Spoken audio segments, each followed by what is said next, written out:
Assalamualaikum warahmatullahi wabarakatuh. Perkenalkan, nama saya Nabila Rizky Adisti, kelas PGMI 3B dengan NIM 210309646. Di sini saya akan menjelaskan materi tentang konsep pendidikan Islam menurut Kiai Haji Ahmad Dahlan untuk memenuhi tugas ujian akhir semester mata kuliah metodologi penelitian kualitatif.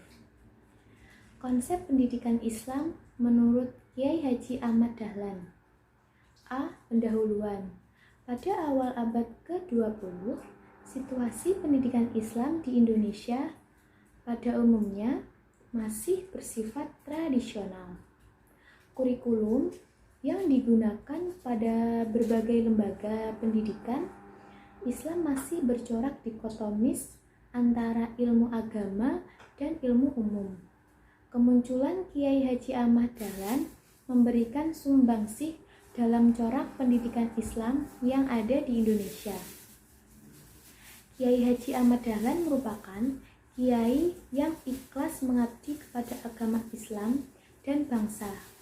Sikap yang dimiliki Kiai Haji Ahmad Dahlan yaitu selalu ingat, tidak mudah melupakan sesuatu, jeli dan teliti. Bagi Kiai Haji Ahmad Dahlan, pendidikan bukanlah semata-mata sekolah, melainkan menjalani hidup sebagai guru dan murid dengan nasihatnya yang populer. Kiai Haji Ahmad Dahlan merupakan tokoh yang memiliki peran penting dalam sejarah perjuangan bangsa, khususnya pada masa kebangkitan nasional. B. Kajian teori. Konsep dapat diartikan sebagai rancangan atau rencana dasar. Pendidikan merupakan segala situasi hidup yang mempengaruhi pertumbuhan individu sebagai pengalaman belajar yang berlangsung dalam segala lingkungan dan sepanjang hidup.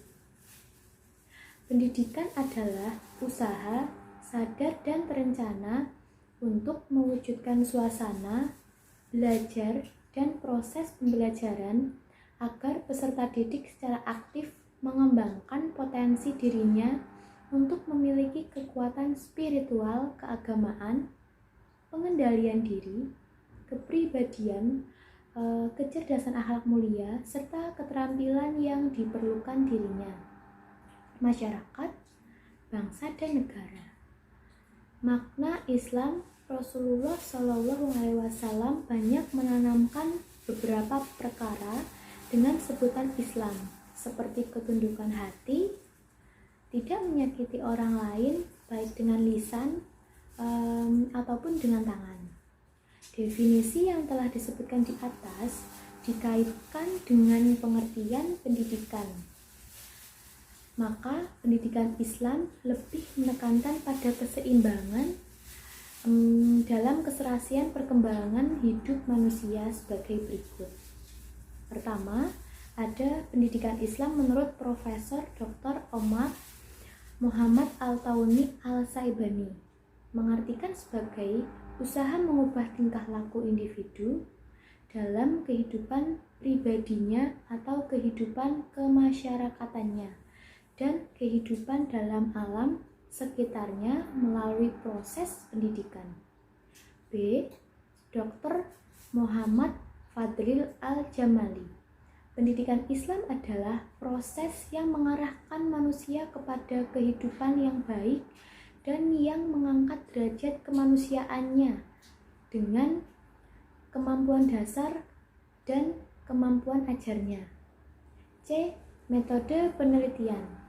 Dalam penelitian ini menggunakan penelitian kualitatif dan jenis penelitian kepustakaan dengan teknik pengumpulan data dokumenter, yaitu penggalian bahan-bahan pustaka yang koheren objek pembahasan yang dimaksud. Sedangkan analisis data yang dipakai dengan analisis isi atau konten analisis. D. Hasil dari pembahasan. 1. Konsep pendidikan Islam menurut Kiai Haji Ahmad Dahlan. Yang pertama ada Pendidikan menurut Kiai Haji Ahmad Dahlan, pembaharuan pendidikan Islam yang dilakukan Kiai Haji Ahmad Dahlan lebih menekankan sekolah-sekolah modern atau model Belanda. Pendidikan yang dirintis Kiai Haji Ahmad Dahlan memadukan antara iman dan kemajuan sehingga mencetak generasi yang mampu menghadapi zaman ke zaman. Dalam memadukan pendidikan Belanda dengan pendidikan pesantren, Kiai Haji Ahmad Dahlan disebut sebagai kiai kafir karena kiai tersebut meniru pendidikan orang kafir. Namun, Kiai Haji Ahmad Dahlan tetap menjalankan pendidikan tersebut dengan segala cita-cita yang diharapkan sesuai tujuannya. Selanjutnya ada tujuan pendidikan menurut Kiai Haji Ahmad Dahlan. Tujuan yang dirumuskan Muhammadiyah dari waktu ke waktu sering berbeda, namun pada esensi maknanya tetap sama. Pada didirikan, rumusan tujuan Muhammadiyah adalah sebagai berikut. Yang pertama ada menyebarkan ajaran Nabi Muhammad SAW kepada penduduk Yogyakarta dan sekitarnya. 2. Memajukan agama Islam kepada anggota-anggotanya. Setelah Muhammadiyah meluas keluar daerah Yogyakarta, tujuannya dibedakan sebagai berikut. 1. Memajukan dan mengembirakan pengajaran dan pelajaran agama Islam di Hindia Belanda. Kedua, memajukan dan mengembirakan hidup sepanjang tidak bertentangan dengan agama Islam kepada masyarakat luas. Untuk mewujudkan tujuan Muhammadiyah yang didirikan Kiai Haji Ahmad Dahlan, maka tujuan sebagai berikut. 1. Mengadakan dakwah. 2. Memajukan pendidikan dan pengajaran. Ketiga, menghidupkan masyarakat tolong-menolong. Keempat, mendirikan tempat ibadah dan wakaf. Kelima, mendidik dan mengasuh anak-anak dan pemuda-pemuda supaya kelak menjadi orang Islam yang berarti. Keenam, berusaha ke arah perbaikan penghidupan dan kehidupan yang sesuai dengan ajaran Islam. Metode pembelajaran Kiai Haji Ahmad Dahlan. Pandangan Kiai Haji Ahmad Dahlan ada dua permasalahan yang mendasar dan berkaitan dengan lembaga pendidikan di kalangan umat Islam, khususnya lembaga pendidikan pesantren. Metode pembelajaran dipergunakan untuk menyampaikan ajaran sampai tujuan. Pada saat itu, lembaga pendidikan pesantren masih menggunakan metode sorogan. Cara yang dilakukan dalam menggunakan metode kiai ini membaca teks dalam kitab, memberikan arti dengan bahasa daerah masing-masing, dan santri dengan tekun mendengarkan apa yang dibaca kiai tersebut. Yang kedua ada metode hafalan.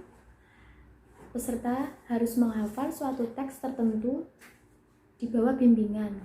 Yang ketiga ada metode demonstrasi. Metode ini digunakan untuk mengetahui apakah peserta didik dalam mempelajari teori, mempraktekannya secara langsung. Dalam temuan ini, Kiai Haji Ahmad Dahlan masih menggunakan metode pembelajaran tradisional. Materi pelajaran yang diterapkan Kiai Haji Ahmad Dahlan. Menurut Kiai Haji Ahmad Dahlan, materi pendidikan adalah pengajaran Al-Quran dan hadis, membaca, menulis, berhitung, ilmu bumi, dan menggambar. Materi yang diterapkan adalah gabungan dari pendidikan Islam. Dengan pendidikan Belanda, Kiai Haji Ahmad Dahlan tidak malu untuk mencontoh materi umum untuk dikolaborasikan dengan pendidikan agama. Sekian penjelasan dari saya. Apabila ada salah kata, mohon maaf. Wassalamualaikum warahmatullahi wabarakatuh.